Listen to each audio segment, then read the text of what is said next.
From the News Channel 5 Network, this is OpenLine.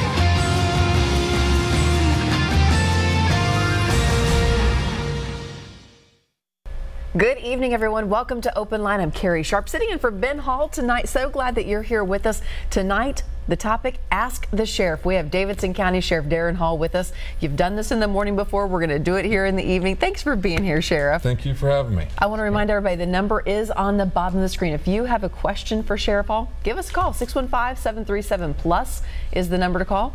Fair game, whatever you want to ask. Yeah.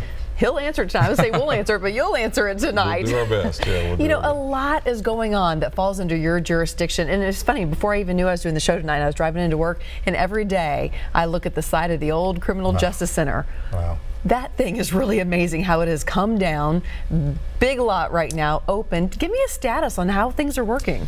Yeah, you know, and it's funny, I feel the same way. I mean, I started in that building, gosh, in 1988, so it's been a long, nearly 30 years ago, and to drive down here and still see what is an empty lot right now. And you know, they tell me that there's some blasting that they're finishing up. It's underground stuff. You really wouldn't notice it. It's very early in the morning when that occurs. And when that finishes, and I think that's this week, we will start seeing some erecting, you know, the building itself. The design is basically finished. And they tell me it's about 24 months to do that. So as we start to come out of the ground, I think we'll start to see a structure. And then I think in some part of 19, we'll see it open up. And for those of us who worked in it, and then those of us who tried to get something done about it, it's still hard to believe that it's happening. So what you said, about 24 months from the time they start building up, what is the plan for there? Right. Yeah, you know, and that's a really good question. We had a great opportunity in Nashville to say, you know, let's don't build their traditional setting anymore, because the population that we serve and the situations we're dealing with have changed dramatically in those 30 years that I've been around. The mentally ill, for example, one of the big issues facing in this country, the criminal justice system. And so what we did was we took money that was dedicated to build what the traditional jail would look like. We took that money and dedicated it to building a treatment center adjacent right next door. So what's going to happen is we're going to build about 800 beds of detention center beds that you would call a jail. Right next door will be 64 beds dedicated for the mentally ill. And so what happens is when they arrive, working through the chief of police and the DA, they have agreed to work with us. And what we're going to do is divert people who are misdemeanor offenders who suffer from some level of mental illness that can be treated. And instead of putting them in the court system and the jail system and the whole backlog just sticking it in with general population. Right, right. And we've done it, by the way, and this country is doing it that way. So it's not Nashville, but it's, I've said a long time that we should decriminalize it. It's not, it's an illness. It's really not about a crime. And again, these are misdemeanor charges, but it's a significant number of people. We will now send them into a treatment center, and the mental health and a mental health contract will be awarded, and there will be a company there dealing directly day to day with just treating their illness, nothing to do with going to court and probation and then back out on the streets, owing fines and going, and you fail to comply, and then we re-arrest you, and it's just a cycle. So we're spending a lot of money the wrong way, and so we have an opportunity as this building finishes up. To have a diversion. It will divert you in what we're calling pre-booking. The reason that's important is when you're arrested today, your fingerprints are taken. That fingerprint is tied to a criminal charge, and so you're just building a criminal history that will make you unemployable, that your fines will mount, and so we're not going to book you on these misdemeanor charges. We're going to hold on to them. If you complete the treatment that is designed for you, those charges go away. Wow. If you don't, we can bring them back and say, okay, now you must go back into the jail and go through the process. But through the work with the district attorney's office and the chief of police, they've agreed to work with us in doing that. And so ultimately what will happen is that individual will be required to complete a treatment plan here and then be released into the community to finish that up. And how many times does somebody get a chance? Because mental illness isn't solved like that. We know that. That's a great question. And you know, when I tell people, there are people legitimately, you guys have done these stories before, that are arrested over 100 times a year. So what I tell people is we need that person in a treatment setting for longer than we're allowed to keep them in a jail setting sometimes. And so what we're going to try to do is to create a system where, let's say you've been arrested 6 or 7 or 8 times, probably in the neighborhood of 10 times for the same offense in your lifetime, then you would be considered what is almost like a habitual criminal of that offense. It's not to punish you, but it's to make sure that you have enough treatment for your illness before we release you back into the streets. Right now we're releasing them before we ever even get them detoxed a lot of times. So it'll allow us to do more quality treatment while they're here. It'll also, before they're released, they will not owe fines and court costs and probation.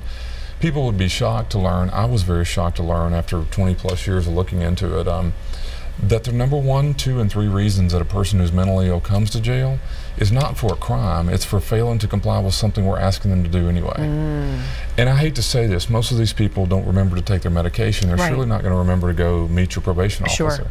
So what we say is, wait a minute, that's our fault.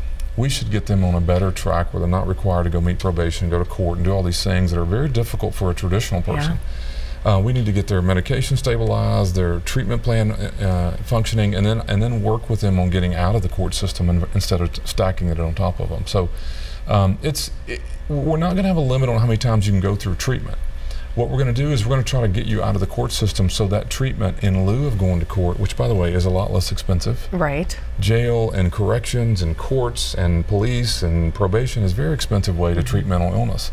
We're going to use that money and directly dedicate it to treating you as an illness instead of the criminality of it. Is anybody else doing this? How'd you come up with this model? How do you know it will work? You know, no one else that I know of is doing this. There are a lot of programs where you do diversion in the field. So the police pull up on the scene, the person's acting out, they'll send a crisis counselor to the scene, they're evaluating it. There are several problems with that. One of them is that you tie the police time up out in the field. The other thing is when you decide what to do, there's not a lot of alternatives for that person. So we're the only ones doing this. We took money that was dedicated to build a jail and said, wait a minute, these folks shouldn't be in jail anyway. Let's build them what they need. When the police arrive, I keep saying police are going to be the Uber. They bring us the person and then we're going to decide where they go. And when I say we, it won't be the deputies, it'll be the mental health professionals sitting here saying, what is the level of acuity of mental illness? Can that be treated here? And if it can, we're moving you into this door. If not, you'll have to go into the booking room and go through the process. But I mean, I could tell you that we're spending millions upon millions of dollars doing it the wrong way. We have an opportunity to change the way we look at it, decriminalize it, treat it as an illness, and we're not going to solve the mental illness problem in this country, but we are going to get it out of the criminal justice system, and then maybe the city can have a real conversation about what it's costing us to treat mental illness going forward versus hiding it in criminal justice. And just to reiterate, you said this isn't the Davidson County deputies making the decisions on this and carrying out this program. You're going to award a contract to someone, to experts who do this. Yeah, and a good thing, it's kind of funny, we designed this already, and there are 2 seats just like you and I are sitting, and so when the person arrives, there's 2 things we have to clear. One of them is, what are you wanted for and charges, making sure that you only have misdemeanors. That would be a deputy's responsibility, running all the systems. And you're sitting here as a mental health professional diagnosing or at least assessing the individual's need. And so you and I both say he meets this level of criminal charges, and you say he meets this level of treatable mental illness, and we move him in there. If we don't pass both of those, he must go on into the detention side. But we estimate it's thousands of people. I mean, we believe somewhere in the neighborhood of 4,000 to 5,000 people a year we will have an opportunity to send through this unit. There are 64 beds in it. We expect the average length of stay to be about 13 to 14 days. And then we've got a lot of work to do on connecting them into the community as they get released. And so we've got those 24 months that we're talking about. We met today for 2 hours through lunch with some community leaders and talking about when we do all this work inside the system, when the door opens, we can't just push the person. We've got to have you meeting us at the door and helping connect the person. So we've got 24 months to get it right with the buildings coming out of the ground, but it's now time to figure out what do we do on the extension of the program. It'll be really interesting to watch and see how it develops and see how it works. There's a lot at stake here because I don't think a lot of people realize what a jail is. A jail is not where the murderer goes after they're convicted. That is to prison.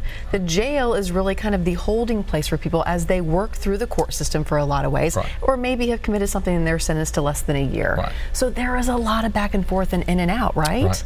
You know, you bring up something I said today that is my favorite way of giving the analogy of a lot of folks are confused about the difference between a jail and a prison.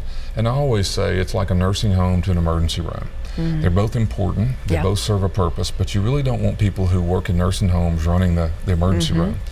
And so our staff, and in jail settings, it's high volume, it's high turnover, there's a lot happening. I mean, we're booking people as we sit here for coming off the streets with all kind of pills in their pocket, they're detoxing, they're potentially threatening themselves and others, and there's a lot to do. And so what we don't want to do is to put that person in a jail setting that really is ill. And unfortunately, society has, I mean, I've done a lot of research and trying to figure out how we got in this mess. In the 60s and 70s in the United States, we talked about deinstitutionalizing the mental health hospitals. I grew up here in Nashville, and right out off Murfreesboro Road, we had the Central State Hospital. But because of the stigma and because of other things, the country decided, let's get the hospitals out of this. This is a negative influence. So we shut hospitals. We closed all the alternatives down. And so what I tell people is we didn't deinstitutionalize them, we reinstitutionalized them in the criminal justice system. And so today in this city, we will be taking people off the streets and moving people into the jail setting that traditionally belong in a treatment center or in a hospital. And jails, unfortunately, aren't equipped. They're not built and designed very well to do that. And the staff aren't really trained adequately to deal with what is a very sophisticated problem. And quite frankly, it's a very, I mean, the lawsuits and the potential danger to everybody. And I just, I think, I say this a lot too, we can either sit back and keep complaining about it in our industry, or we can try to do something creative and innovative about it. And we're trying very aggressively to do something different. And given where we were in the building downtown, instead of just building the way we've always had it, we said, let's do something different and try to do something positive about it. Very interesting. On that note, we're going to take a quick break, but I have lots of questions to ask the sheriff tonight. I'm sure you do as well, and we'd rather take yours. So go ahead and give us a call during the break. 615-737-PLUS is the number to call. We're coming right back. Stay with us.